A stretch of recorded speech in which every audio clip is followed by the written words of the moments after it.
Yeah, welcome everyone. The Marijuana Times show for February 1st, 2018. I'm your host, Joe Klare. You can find myself and many other great writers over at marijuanatimes.org covering everything you need to know about the cannabis community and industry. You can find these videos there as well. Easy to share on your social media networks. I hope you will do so. Also, make sure you search Apple Podcasts for the audio version, the audio-only version of the podcast. Search the Marijuana Times on Apple Podcast. A lot of good stuff to talk about today.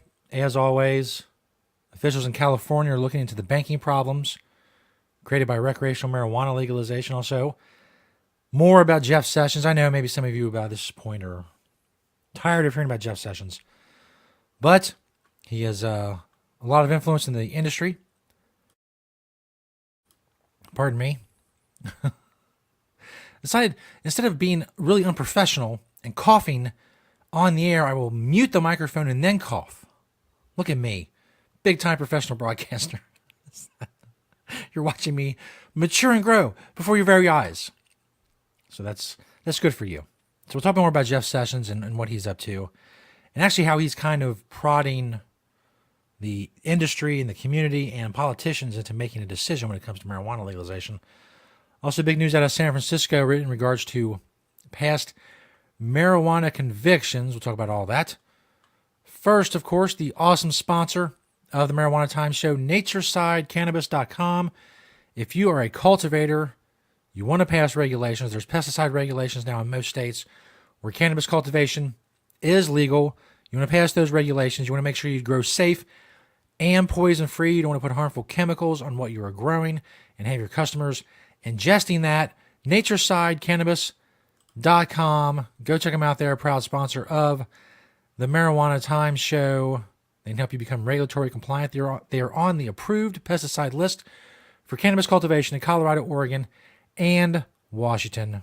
So if you're in those states or you're in other states and you want to pass regulations, you want organic, all-natural pesticides, NatureSideCannabis.com. Go check them out. This first story by Julia Granowitz over at marijuanatimes.org. California Treasurer suggests creating a state-run bank so cannabis businesses can have access to banking. One of the biggest problems, Julia writes, for anyone trying to open a cannabis-based business, whether it's a cultivation facility, a producer of edibles or concentrates, or a dispensary, is a lack of access to proper banking. This problem has been consistently brought up by activists, business owners, and even lawmakers who see what a problem it is for these businesses. Since banks are backed by the federal government, many are weary of offering services to state legal cannabis businesses, which only makes things more troublesome for business owners. Since federal government is dragging their feet when it comes to fixing this issue, California's treasurer and current Democratic candidate for governor, John Chiang, has suggested creating a state-run bank that would provide services to the cannabis industry. He said, quote, "We are contending with the emergence of a multi-billion-dollar cannabis industry that needs banking services, and a private banking industry that is stymied by federal law in meeting the needs of the new industry. The current administration is out of step with the will of the people, not only those in California, but the 29 states that have legalized either or both medicinal and recreational cannabis. Right now, the Treasurer's Office, as well as the State Attorney General's Office, are only looking into what it would take to make a state-run bank possible." Now, politically, I'm a libertarian. I'm against really state-run anything. I think if the free market can do it, the free market should do it. For reasons I won't go into here, you can look it up, on YouTube. Pricing, the price calculations, how they, help allocate resources, all that stuff. I'm not going to do a big economics lesson. But here's the thing. As they point out, the private banking industry is stymied by federal law. They're insured, they're backed, or their money is insured and backed by the federal government, and they're afraid of losing that accreditation. So there's really no choice. What you have is a lot of these businesses, obviously, carrying cash around, storing cash. They have to pay security guards. They have to pay storage places.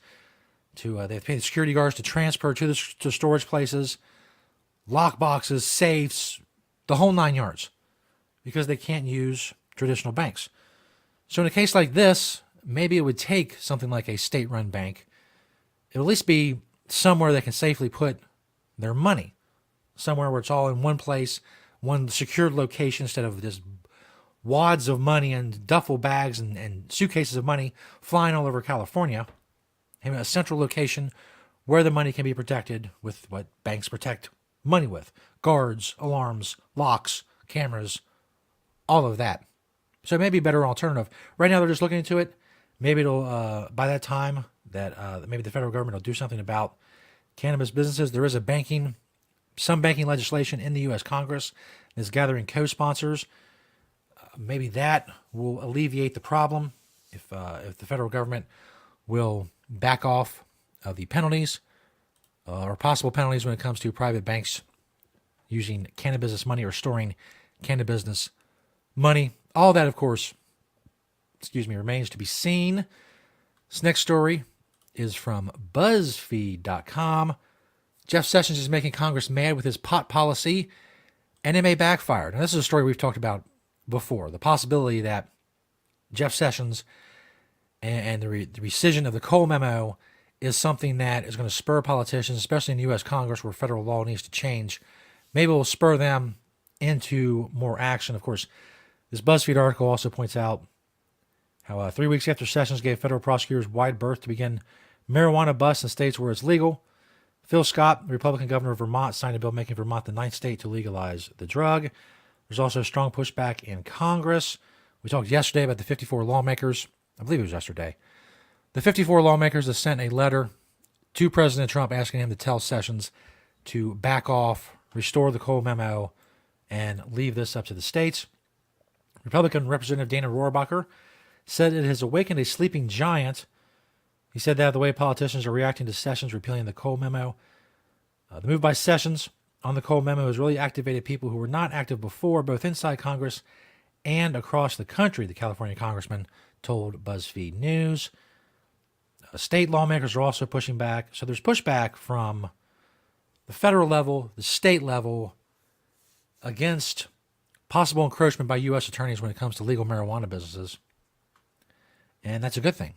So maybe in the end, maybe this is wishful thinking on the part of the cannabis community, or maybe it's something that is actually going to spur politicians to action, where before they were thinking, oh, well, the Cole memo covers it, and, we're cool right now with state legal businesses, but now the Cole memo is gone, and U.S. attorneys have their own discretion as far as going after these businesses, especially when it comes to recreational marijuana, because the rider in Congress that protects medical marijuana businesses from being attacked, withholds funds for the Department of Justice to do so, does not extend to recreational marijuana businesses. Did not mute the microphone that time, so I'm still working on it. It's a work in progress. Glad you're here to witness it. So hopefully spurs politicians into action. And hopefully there's a silver lining in the cloud, the dark cloud, that is Attorney General Jeff Sessions. This last story is from NPR.org. San Francisco to dismiss thousands of marijuana convictions. Prosecutors in San Francisco will throw out thousands of marijuana-related convictions of residents dating back to 1975. San Francisco District Attorney George Gascon said Wednesday that his office will dismiss and seal of 3,038 misdemeanor convictions dating back before the state's legalization of marijuana went into effect, with no action necessary from those who were convicted. They're also going to review up to 4,940 felony convictions and consider reducing them to misdemeanors. Petitioning to have records expunged has been in place, but can be costly, and it may require legal help. Gascon said in a statement, he said only 23 petitions were filed this year in the city. He also added, quote, a criminal conviction can be a barrier to employment, housing, and other benefits. So instead of waiting for the community to take action, we're taking action for the community. The article goes on to point out that while only 8% of San Francisco population is African American, about 41% of the marijuana arrests are of African Americans, which is really not a fair comparison. To be fair, just comparing population to the number of arrests isn't really indicative on how much minorities are being targeted above white people. But use statistics do. And for most places, I don't know how it is in San Francisco, but usage statistics across African-American and white communities are about the same, which really, when you see the usage is about the same and you see the discrepancy in arrest, that's really where it comes out to you in the statistics that minorities are targeted no matter where you go. Really, even a progressive liberal place like San Francisco, New York City, places like that, obviously more conservative areas, blacks and Latinos are targeted more for marijuana arrests, even though usage is about the same across the racial divides. So big news in San Francisco. Just more progress. That's what we need. Just keep going. Things can look bad. It's easy to get bogged down in people like Jeff Sessions and what's going on there, and setbacks in various states and on the federal level. But it's important to remember that progress is being made, and we have to keep building on the momentum that we've garnered over the last decade, especially since 2012 when it comes to recreational marijuana legalization. It's important to build on the momentum and continue forward and stay positive. There's a lot of positive things going on. We'll bring them all to you. Positive, negative, things you should worry about, things you should be happy about, things you should be celebrating, things you need to take action on, all on the Marijuana Times Show. Thank you to Naturesidecannabis.com for being a proud sponsor of the show. Organic, all-natural pesticides. Naturesidecannabis.com. Make sure you search the Marijuana Times on YouTube and Facebook to find the videos of this show. They're also, of course, on marijuanatimes.org. You can find every episode and search Apple Podcasts for Marijuana Times for the audio-only version of the show. It's the first show of February. Got a long way to go in 2018.